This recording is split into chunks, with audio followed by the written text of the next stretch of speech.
Lux had always known the world noticed her face before it noticed her heart. The small mole on her left cheek had been there since birth. Some people called it a beauty mark. Others called it a flaw. Lux learned early that society decided a woman's worth by symmetry, fairness, and silence. She learned to live anyway. She was educated, kind, and patient. She believed marriage would be a new beginning, one where love would look past skin and see soul. When her parents arranged her marriage with Rohan, they were careful. Hopeful, Rohan's family seemed respectable. Educated, modern, they don't believe in superstition. Her mother said with relief, they liked Lux's nature. Lux dared to hope. The wedding was grand. Guests smiled. Blessings were spoken. Lux sat beside her husband, nervous but hopeful. Her heart pounding with new dreams. But something changed the moment the rituals ended. Rohan stopped looking at her, not openly, just subtly. His eyes slid past her face. His replies became short. At first, Lux blamed nerves. Adjustment takes time, she told herself. The first night, he slept facing the wall. By the third day, his mother began staring at Lux's face with narrowed eyes. She should have told us earlier, she muttered one morning. Told you what? Lux asked gently. That mark, her mother-in-law replied coldly.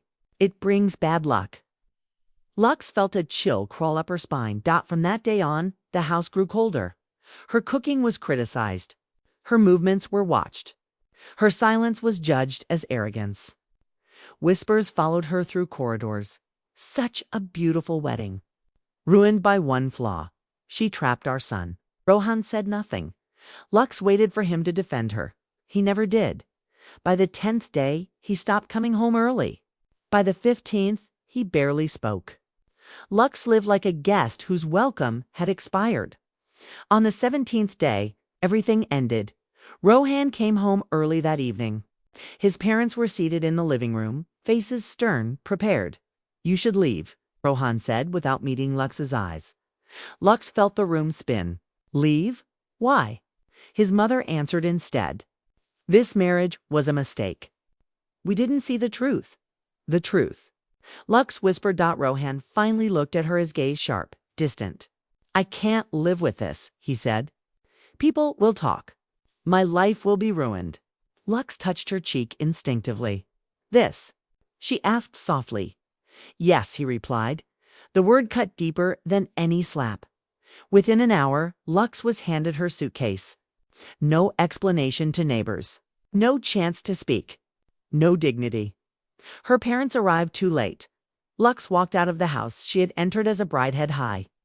Heart-shattered dreams buried under 17 days of cruelty. That night, in her childhood room, Lux stared at her reflection. The same face. The same mole. The same woman, only now something inside her had changed. They threw me out for this, she whispered. Then this will be the mark they remember. Lux wiped her tears. She was no longer a discarded bride. She was a woman with time, intelligence, and a quiet fire burning in her chest, and this was only the beginning. The days after, Lux returned to her parents' home, passed in silence. Not the peaceful kind. The heavy silence that presses against the chest and makes breathing feel difficult. Relatives came. Not to comfort, but to inspect the damage. Only 17 days. Such a shame. If she had fixed that mark earlier, every word felt like salt on an open wound. Lux sat quietly, her hands folded in her lap, listening without reacting. Her parents defended her as much as they could, but Lux's new society had already passed its judgment. At night, when the house slept, Lux cried into her pillow until exhaustion replaced pain. Then one night, she stopped crying. She stared at the ceiling and realized something terrifying and liberating at the same time. No one was coming to save her if she wanted her life back. She would have to rebuild it herself. The next morning, Lux did something unexpected. She opened her old laptop before marriage. Lux had worked briefly as a graphic designer. She had talent and eye for detail, balance, beauty. She had left the job after marriage believing she would not need independence again. Now, Independence was the only thing she needed. She began taking online refresher courses, design software, branding, digital marketing. She worked for hours, forgetting meals, forgetting time. For the first time since her wedding, her mind felt alive. Her mother watched her quietly, worried but hopeful. Within weeks, Lux created an online portfolio under a new name. She didn't want sympathy clients. She wanted respect. The first project paid very little. She accepted it. Anyway, then another came. Then another. Slowly, Lux began earning not much, but enough to feel capable again. Each completed project rebuilt something inside her that had been shattered. Confidence. Meanwhile, whispers from her old life drifted back. Rohan told people she had hidden her defect. His family painted themselves as victims of deception. Neighbors nodded, leaving the louder voice. Lux felt the sting, but she did not respond. She was learning. It's a new language. Patience. One afternoon, Lux overheard her aunt speaking on the phone. They say Rohan is searching for a new bride. This time, no flaws. Lux smiled faintly. He was trying to erase her. She would let him try. By the end of the year, Lux had steady clients. One of them, a startup founder, noticed her discipline and vision. "You think like a strategist," he said, "not just a designer." Those words stayed with her. Lux began studying branding psychology and business development. She didn't just want to design anymore. She wanted to build. She saved money quietly. She invested in herself.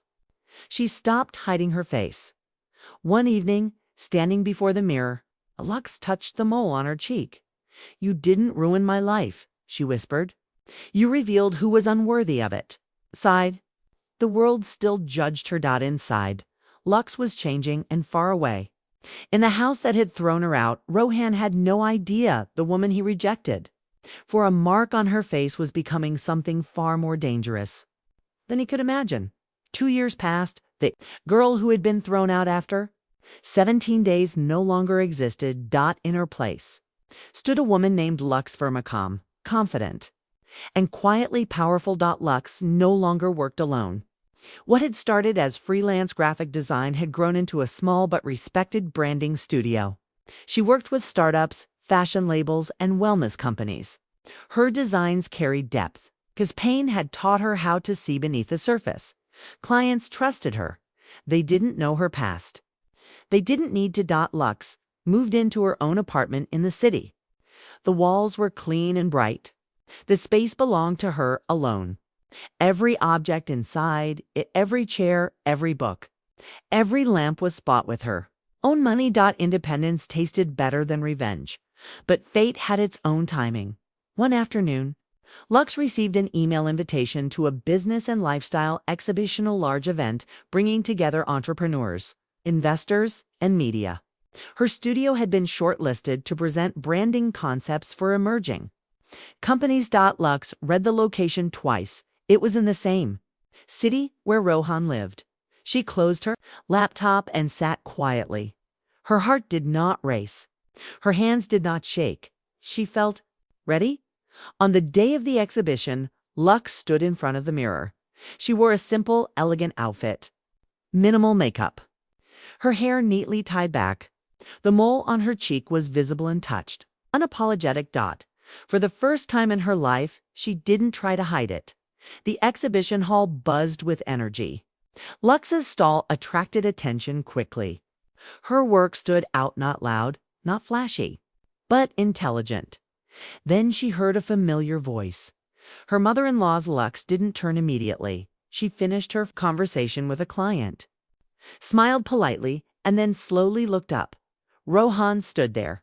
He looked the same, well-dressed, confident on the surface. But his eyes widened when he recognized her. "Lux," he said, disbelief creeping into his voice. "Yes," she replied calmly. "Hello." His gaze moved to the banner behind her, her company name printed boldly. He scanned the designs, the brochures, the people waiting to speak to her. "This is yours?" he asked. Lux nodded. "Yes."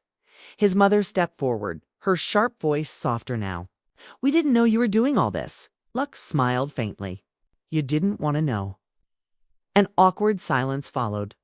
Rohan cleared his throat. You look different. Lux met his eyes steadily. I am. Before he could say more, an organizer approached Lux. Double quotes Ms. Verma. They're calling you to the main stage, he said. Your project has been selected for the Innovation Spotlight. Applause echoed across the hall. Lux walked away without another word, leaving Rohan standing there small, confused, surrounded by the consequences of his choices. On stage, Lux spoke briefly about identity, confidence, and the danger of judging worth by appearances. Her words were but they carried weight. Rohan watched from the crowd, his jaw tight. He had thrown her away because of a mark on her face. Now that same face was being photographed, applauded, celebrated. That evening, Rohan sent her a message. We were young. We made mistakes. Can we talk? Lux read it once. Then she deleted it. She wasn't finished yet. Not even close. Lux's rise did not stop at applause or recognition. The exhibition became a turning point. Investors reached out. Media interviews followed. Her studio expanded into a full creative agency, working with national brands. Lux hired carefully, choosing people who valued skill over appearance, ethics over ego. She built a workplace she once needed but never had. Her face appeared in magazines, business panels, and online articles. Sometimes people commented on her mole. This makes you recognizable. A journalist once said, it's part of your identity. Lux smiled. Yes, it was. Back in Rohan's world, things were not so bright. The same relatives who once praised his family now whispered. Prospective alliances faded. The story of Lux, the woman he rejected for her, look spread quietly through social circles. Not as gossip, as irony. Rohan's second engagement broke off when the bride's family learned about his past behavior. Questions were asked. Doubts formed. Rohan tried again to contact Lux. This time, she agreed to meet him, not out of longing, but closure. They sat across from each other in a quiet cafe. I was wrong, Rohan said, avoiding her eyes. I let fear and society decide for me. Lux listened calmly. You didn't reject me because of a mole, she said softly. You rejected me because you didn't have the courage to stand up to cruelty. Rohan swallowed hard. I forgive you, Lux continued. But forgiveness doesn't mean returning. She stood up, leaving money on the table. I hope you learn to see people, she said, before it's too late. Years later, Lux stood on a stage accepting an award for Creative Entrepreneur of the Year. Her parents sat in the audience, tears in their eyes. She dedicated the award to every woman told she was less because of how she looked. I was thrown out after 17 days, she said. Not because I lacked character, but because someone else lacked vision. The hall rose in a standing ovation. Lux went home that night to her quiet apartment. Full of light and peace, she had not destroyed anyone. She had simply become untouchable, and the mark they once used to erase her had become the signature they would never forget.